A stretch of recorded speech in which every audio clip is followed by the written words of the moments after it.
last night we have raided one more, wherein we have rounded up, taken in custody 3 Swedish national.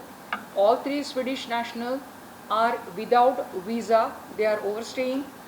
They are found in possession of 24.8 grams of LSD liquid worth rupees 2.5 crores.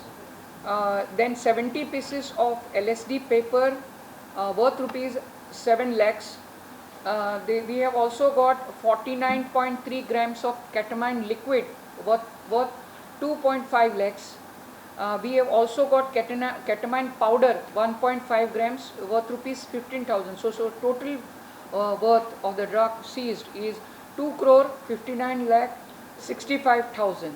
We have right now, our team has gone to the court along with the accused for obtaining remand for further investigation into this case.